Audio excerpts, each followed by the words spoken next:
YouTube, welcome back. This is Queens, episode 10, season 1, Nasty Girl Records. So we're just gonna get right into it. We're gonna try to make it quick because there was a lot that happened this episode. The show begins with Zadie performing with Naomi.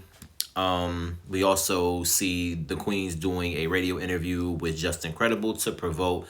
Look at me, wow. I don't know what provoke means, but it could be a new word. I guess it's supposed to be a combo of provoke and promote. Anyway, to promote Nasty Girl Records and promote the launch and showcase that Nasty Girl Records is about to do because it's about to take off their indie label. So the launch is going to take place at the Staples Center, and Muffin also announces that she no longer is Muffin, that she's just simply Lauren at this point. P-Sex, aka Brie, of course, will not be there. And they're also not going to perform and do a Queens concert without her because there's no Queens without P-Sex. Just Incredible, the interviewer, asked Zadie about Frank Black, during the interview and all this other good stuff. And Naomi jumps in and basically is like, listen, this is to relaunch Zadie, this is to launch Nasty Girl Records, and so on and so forth. And cutting back to Zadie's performance with Naomi, she sees Frank Black and then she freezes and runs off the stage. So the next scene, while they're discussing and plotting, revenge and, basically, retribution and, vengeance, all those good things, Eric is kind of on the fence. Basically, it's not a good idea while launching an indie label. And Muffin is also on the defense as well. Basically saying, Frank found me, he produced my first mixtape, and I never saw nothing like that or whatever. But I also didn't put myself in positions for him to do it. And Zadie, rightfully so, loses it. Tells her, basically, you're a kid. You don't know nothing that I went through. And, don't blame me or whatever the case may be. And then she leaves. Valeria is sitting with her new husband in the studio trying to write a song for her new album and write a song specifically about him, but then she realizes that they know nothing about each other and they haven't said the L word yet. And basically these two don't even know as much as if, one or the other is a serial killer or nothing. And they start trying to get to know each other. They take little magazine quizzes and other stuff like that. And yeah, they don't know anything about each other. They don't even know the first time they said the L word because they haven't said it. Jill is seen in church next. And pastors discussing forgiveness for wrongs and things that we've done. And basically the message is forgiveness is only going to be, something about forgiveness being worked out. And the only way to right the wrongs we've done and to get forgiveness is and the only way to forgive ourselves is to love God. That was the message. And she goes to this pastor's office to say how much she loved the message. And then he slaps the pure T, S-H-I-T, out of her terribly. And I was like, who the hell is he? And why he hit her like that? Like, dude, like,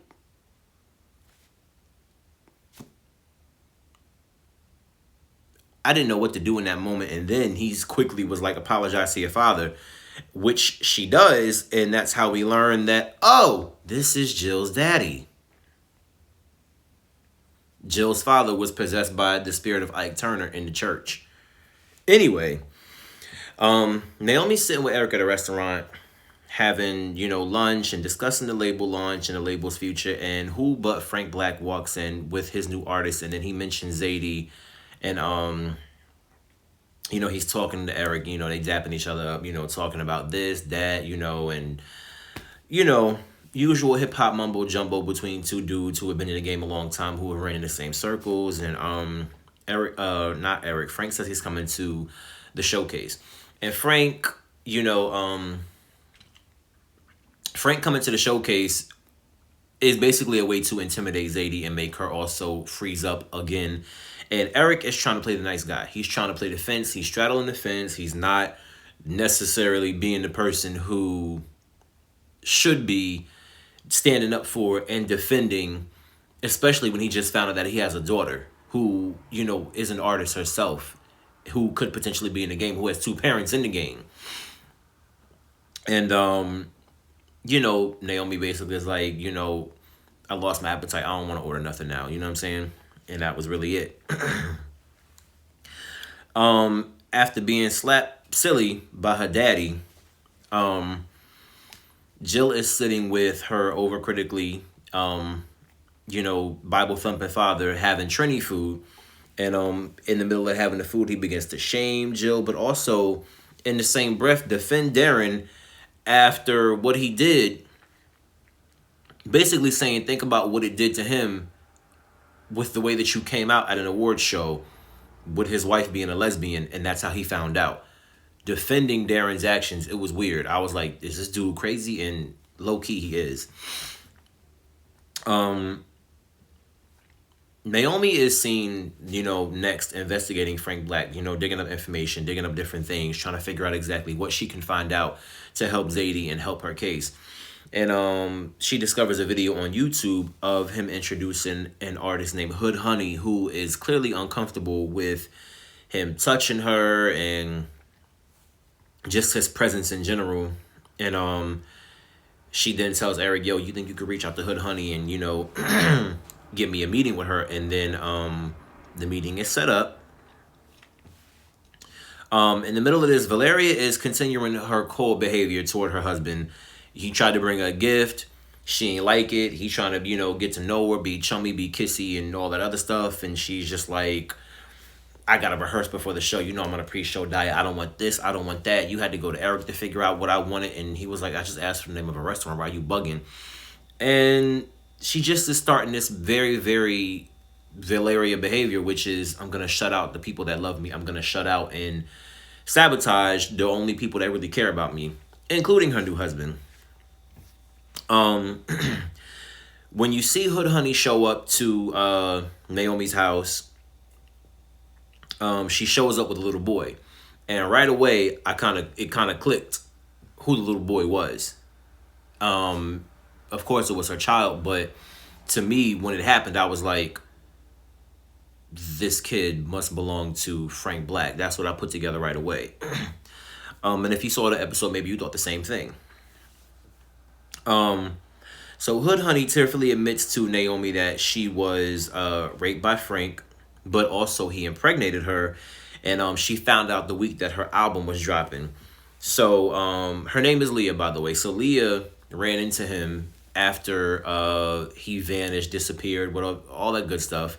And when she finally tracked him down, she was like, I'm pregnant. She was like, for a second, he looked at me like a human being, and then turned around and threw 2 stacks at me and was like, take care of whoever's it is. As if he wasn't responsible. And that was the last time we actually saw this young lady in this episode, or whatever the case may be. Valeria ends up going to the rehearsal space with Muffin, Jill. I think it's just those two. And tells Jill, I'm going to end up staying with you because my house is a little bit crowded because me and Thomas had a fight or whatever the case may be. And she was like, you forget, I live with Lauren, Eric, and Naomi and JoJo or whatever. So all of them live in this house. And I'm assuming basically they all kind of live together, not just to lean on each other for support, but also too financially, because they're all investing in their own careers. Eric doesn't have a house. JoJo and her parents are under the same roof for once. And Jill has now moved from where she was in Montana to back to LA to, pursue her career and be back with the girls and pursue their endeavors together. But now with Nasty Girl Records being an endeavor, everybody's pumping the money into that. And when you pursuing your own thing and investing in your own independent situation, you need as much money as you can coming in than going out. So it is financially friendly, I guess. And, they all know each other, but whatever.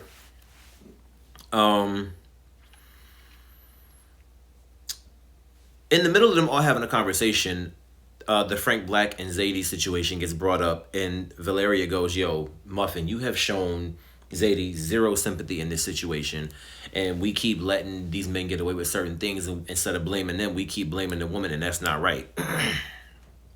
In the middle of this, Valeria's complaining about her husband over silly things, and you know, the girls basically let her know, especially Jill, who's known her forever. She's like, I know you. Whenever somebody tries to get close, you run away from them, you shut them out. You always do this when something good comes along. But in return, Valeria also tells Jill, your deacon daddy needs to be checked because isn't he a bigot who tries to pray the gay out of babies? And that was the last conversation they had about her father and also about Valeria's husband. Naomi ends up finding a journalist for Zadie to tell her story to and says she's one of us.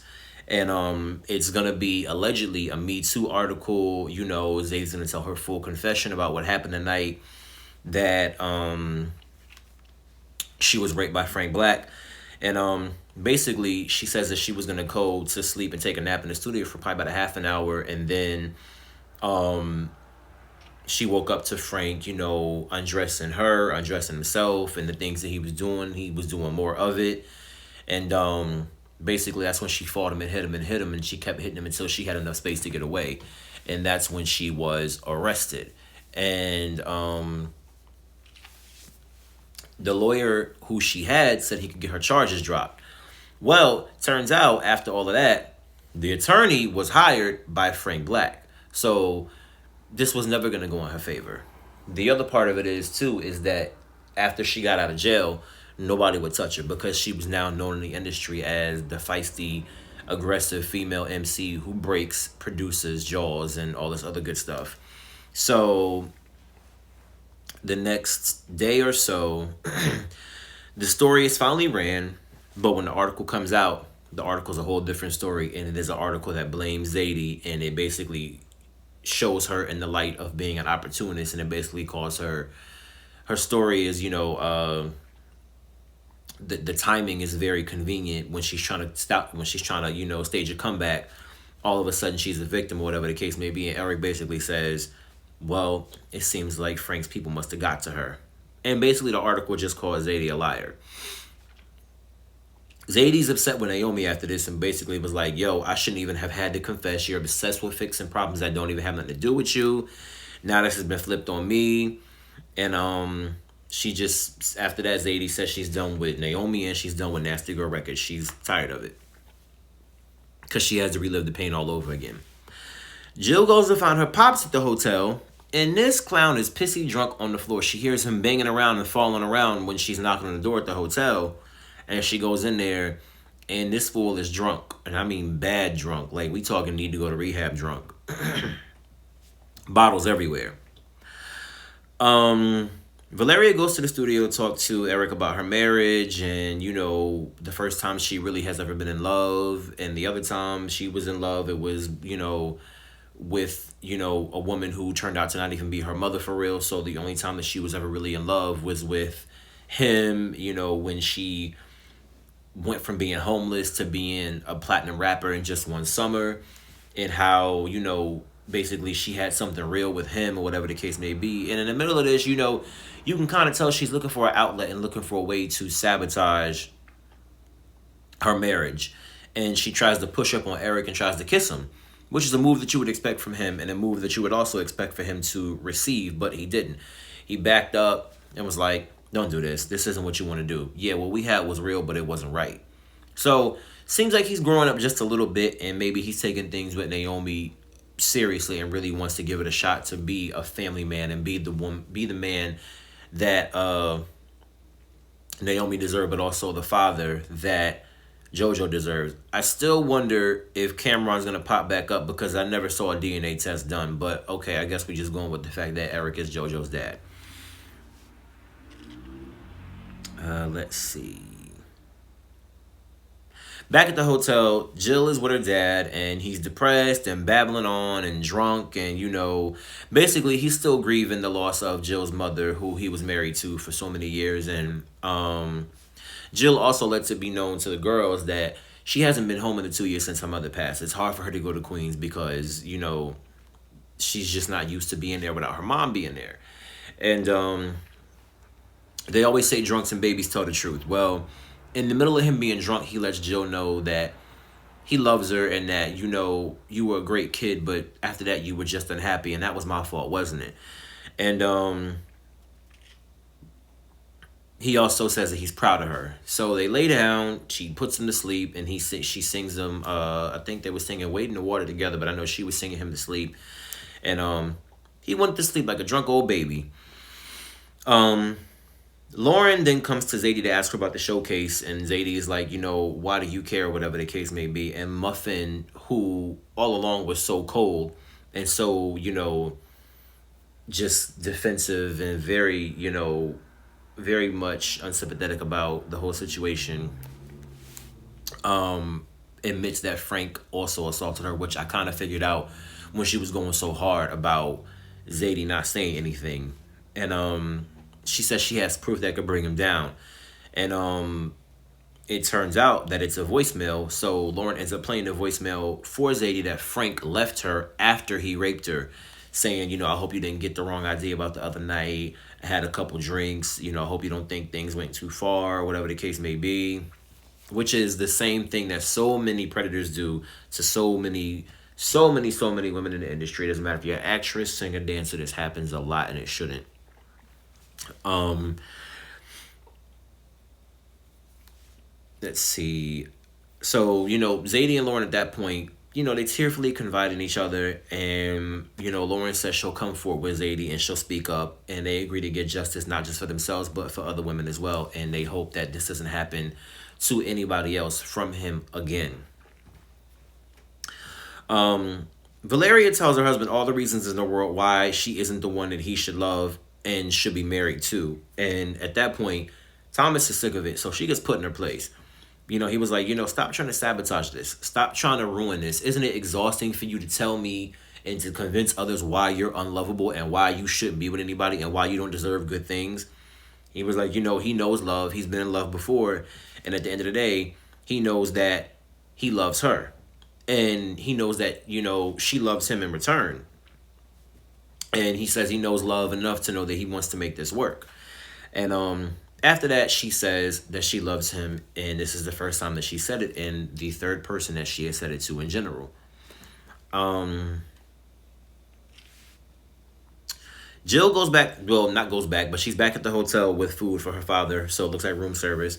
And this fool then woke up sober, angry, hungover, and this is another reason that's clearly why Jill does not want to go back home and hasn't been back home in the 2 years in some other past. And she finally checks her father the way that the girls have been telling her to, like, don't let him treat you that way. And Valeria even knew. Valeria was like, yo, he's mean. He's always been mean. It's like, Dad, do any of these people have good relationship with their parents? Like, Naomi and her mother don't get along because she wasn't necessarily the best mother to JoJo, while being on the road as an artist. And then Bree don't, have a good relationship with her mom because Bree gave up school to go be a rapper. Jill and her dad don't get along. Valeria ain't got no parents. Damn. Anyway, Jill told her father basically that he only uses God to justify the hate that he spews, which is what a lot of Christian people do. They always like to use God and the Bible as the excuse as to why they get to be so ignorant and evil. And she says she's tired of trying to seek his approval. She's done with that and that he can go to hell. But she also says he better not ever touch her again or she gonna have his old ass arrested. After that, Zadie comes to Naomi to ask me back in the showcase. And while she's back in, the whole show is getting ready to be put on. All the girls are backstage, they're praying, and Zadie's the first one to go on. So Zadie, aka Lady Z, goes on stage and she performs this track called The Best of Me. And she says the best of me is for survivors everywhere. And it's about being a victor, not a victim. And Muffin breaks down during the performance. But also in the audience, Frank Black is there, as he said he was coming to the showcase, at Staples Center. And in the middle of the performance of Best of Me, Frank Black is also arrested. And the queens all join her on stage, as well as Muffin. And Turns out Muffin did a full interview with ABC News, um, confessing what Frank did to her, and also four more girls after the interview came forward on social media with allegation, and then Frank ends up facing 40 years with the feds. And that was the episode. It was a very powerful episode, probably the deepest episode that we've seen all season. And it's so real. The show is definitely getting real, and it has a lot of deep meanings, and it has a lot of, I don't want to say hidden, but a lot of uh very very much based on true events type of moments in the show. And I can just imagine too. I don't know if I brought this up before, but I wonder how Eve and Naturi feel about being on the same show all these years later. Because 20 years ago, they did the TRL tour together, when they were all brand new artists or whatever the case may be. Anyway, but we've seen so many girls in the game, come forward about their stories, and I brought this up, the last video about how Tinashe and BB Rexa and several other girls came forward about a producer named Detail about the things that were done. And it's been a very, very big deal in the game about the stuff that producers and label heads have done. And if you just look up the stories that have happened, so I'm pretty sure that this character Frank Black was based off of several people in the game. Of course, most notably R. Kelly. If I had to pick a person that he was probably based off of the most, I would say it was him. Because everybody was cool with R. Kelly until the stories came out, and sadly, you still got four idiotic people out there to believe that he actually didn't do these things. But anyways, that was Queens. That was Nasty Girl Records. What you all think of the episode? I loved it. What do you think? What do you think of the show so far? What do you think of Remy Ma's edition? And what do you expect from the rest of the season? What do you think of the season so far? Anyways, tell me below. Like, rate, comment, subscribe, share, tell a friend. Thank you to the very tiny YouTube community of however many people that tune into these videos and watch, and we communicate. I think I may review Kings of Napa. I'm not sure. I gotta watch it because it premiered today. We'll see. Oh yeah, wear a mask and sanitize. And I'll see y'all next week for another review. Later.